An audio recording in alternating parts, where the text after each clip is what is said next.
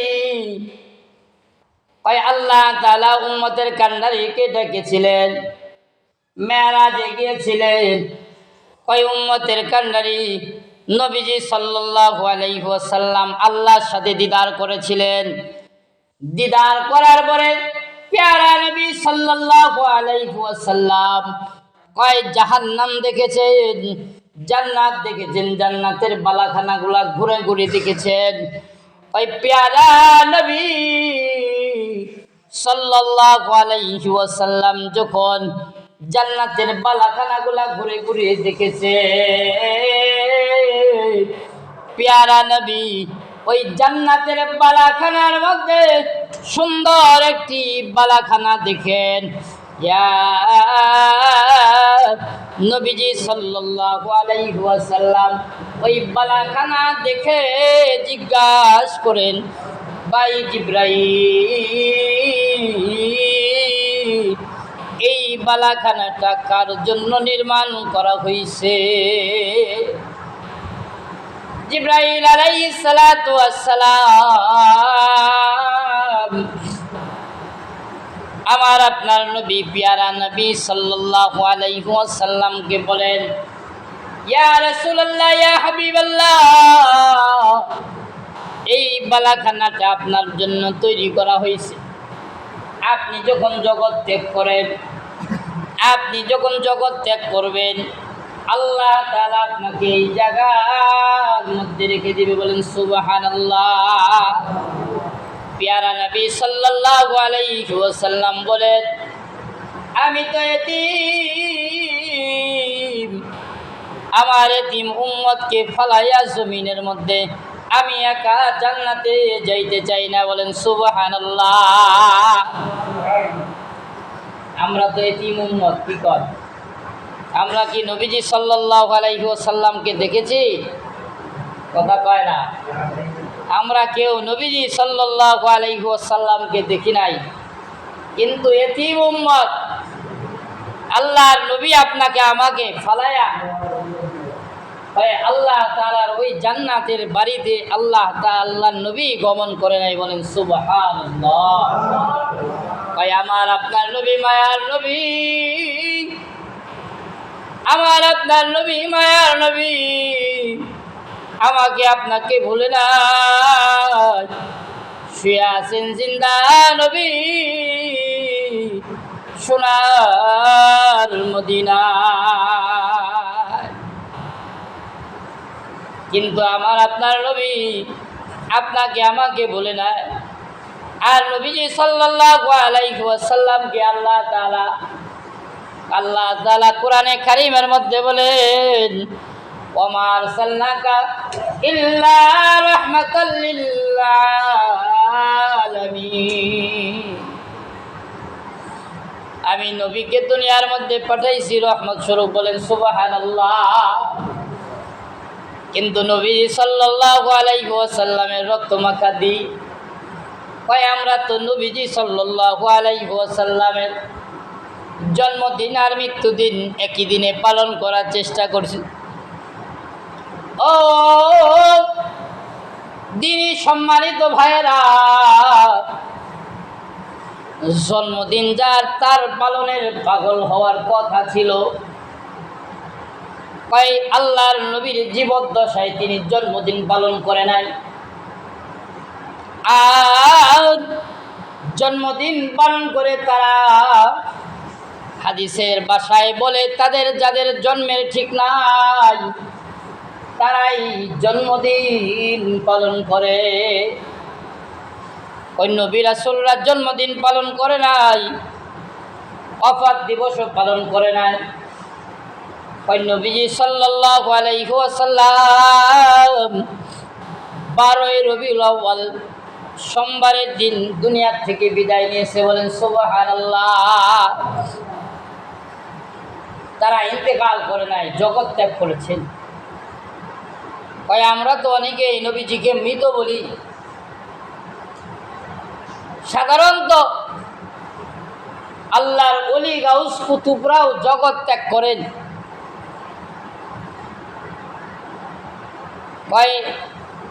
সাধারণ মানুষ যারা আছে নাফরমানি করে, আল্লাহর ওলি তো তারাই যারা হালাল হারাম বাইসা খায়। খালি চরমনার বিশ্বাস হইতে হবে এমন তো কিছু না। কি বলেন? পীর হইতেই হবে এমন তো কিছু না। যে ব্যক্তি হালাল হারাম বাইসা খায় সে ব্যক্তি হলো আল্লাহর ওলি। বলেন সুবহানাল্লাহ। তাহলে নামাজ পড়ে না তো কি কর? হ্যাঁ, হালাল হারাম বাইসা খাইলে কি নামাজ পড়ে না তো? হ্যাঁ, নামাজও পড়া লাগবে। আল্লাহর হুকুম নবীজি সাল্লাল্লাহু আলাইহি ওয়াসাল্লামের তরিকায় যে চলে আর হালাল হারাম যে বাইসা খায় সেই হলো জগতের মধ্যে আল্লাহর ওলি। বলেন সুবহানাল্লাহ। আমাদের মাঝেও থাকতে পারে।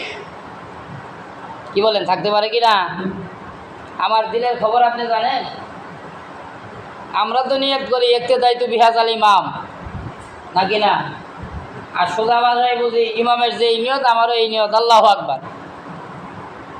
সোজা কয়ে আলাই। হ্যাঁ, আল্লাহর নবী সাল্লাল্লাহু আলাইহি ওয়াসাল্লামের জন্মের বার, ওফাতেরও বার। একই দিনে যদি বাবার জন্মদিন আর মৃত্যুদিন হয় তাহলে আপনি কোনটা পালন করবেন? জন্মদিন পালন করবেন না মৃত্যুদিন পালন করবেন? বাবা জীবিত থাকা অবস্থায় জন্মদিন পালন করছেন, বাবার ইন্তেকালের মুহূর্ত এখন ওফাতের দিনই পালন করতে হবে। জন্মদিন পালন করলে কি হবে না? লোকে ভালো বলবে না। কি বলেন, ভালো বলবে? এক কথায় পেয়ারা নবী সাল্লাল্লাহু আলাইহি ওয়াসাল্লামের জন্মের পর থেকে ওফাত পর্যন্ত তিনি কোনোদিন জুলুসের মিছিল করলো না, তিনি কোনোদিন জন্মদিন পালন করলো না। আমি আপনি আশিকে রাসূল বলে জুলুসের মিছিল করতেছি আর জন্মদিন পালন করতেছি, এটা ইসলাম সমর্থন করে না, করে না, করে না। এখন তো দেখা যায় যে মাজার অনেক ভাঙতেছে। কিতাব ওলি গাউসদের কথা হলো মাজার মানে যেটা আল্লাহর ওলিদের দরবার যেটা বলা হয় স্বাভাবিক থাকবে। রওজা জিয়ারত করতে পারবেন, শরিয়া মুআফিক কাজ করতে পারবেন, কিন্তু শরীয়তের বাইরে কাজ তো করা যাবে না। সেই সমস্ত মাজার থাকতে পারবে। আর শরীয়তের বাইরের মাজার রাখা ইসলাম বৈধ করে না, কারণ সেখানে ইসলামের বিরোধিতা করা হয়। তো আমাদেরকে খেয়াল করতে হবে, যেহেতু নবীজি সাল্লাল্লাহু আলাইহি ওয়াসাল্লামের জগৎ ত্যাগের মাস এবং এই মাসেই আল্লাহর নবী সাল্লাল্লাহু আলাইহি ওয়াসাল্লাম জমিনের মধ্যে এই মাসের মধ্যে আগমন করেছেন, যাকে বলা হয় শাফাআতে কুবরা। আমার আপনার নবী শাফাআতে কুবরা করতে পারবে, সব থেকে বড় শাফাআত করতে পারবে উম্মতের জন্য। বলেন সুবহানাল্লাহ। তাহলে আমাদেরকে খেয়াল রাখতে হবে আমরা যেন নবীদের উত্তর ওয়ারিস হতে পারি, নবীজি সাল্লাল্লাহু আলাইহি ওয়াসাল্লামের তরিকা অনুযায়ী যেন আমি আপনি চলতে পারি। আল্লাহ তাআলা আমাদের সকলকে তৌফিক দান করুক। বলেন আমিন। বাকি আলোচনা আগামী জুমায় ইনশাআল্লাহ বিশ্বনবী সাল্লাল্লাহু আলাইহি ওয়াসাল্লামের সম্পর্কে আলোচনা করব ইনশাআল্লাহ। আল্লাহ তাআলা আমাদের সকলকে মানার এবং জানার, জানতেও হবে মানতেও হবে। না জানলে মানবেন কি? জানতেও হবে মানতেও হবে। এই কারণে ইসলামের পরিভাষায় বলে এলেম শিক্ষা করা ফরজ। ইঞ্জিনিয়ার বুঝেন? ইঞ্জিনিয়ারিং কথা কয় না, ইঞ্জিনিয়ারিং বুঝি না আমরা। হ্যাঁ, কয় লেখাপড়া করে, কয় ইঞ্জিনিয়ারিং উকুলতি। উকিল সাহেব ইংলিশে পড়ছে আর আমরা আরবিতে পড়ছি। পার্থক্য কতটুকু? তারা ইংলিশে পড়ছে, আমরা আরবিতে পড়ছি। আর আমাদের কওমি মাদ্রাসায় একটা কিতাবের নাম আছে মান্তিক। এই কারণেই উলামায়ে কেরামের সাথে ওই ইংরেজি পড়িয়া লয়ারও পায় না। ওই উলামায়ে কেরাম মিথ্যা বলবে না, কিন্তু মান্তিক খাড়াইয়া পাশ হয়ে যাবে। কন্যা সুবহানাল্লাহ। আর ওই উকুল কই করেন নাই, কইছেন একটা, কই 10টা বানায় লেখা সাপ্লাই দিয়া লাইছে। কি কন? কয় নাহলে কেস দিতে পারবেন না, কয়ে যাবো। তা আল্লাহ তাআলা আমাদেরকে জ্ঞান গরিমা সম্পর্কে ইনশাআল্লাহ আগামী জুমায় কথা বলবো নি, যেহেতু সময় নাই। আল্লাহ তাআলা আমাদেরকে আমল বেশি বেশি করার তৌফিক দান করুক, বলেন আমিন। যারা সুন্নত পড়ে নেই 4 রাকাত কবলা জুমা সুন্নত পড়ে নেই।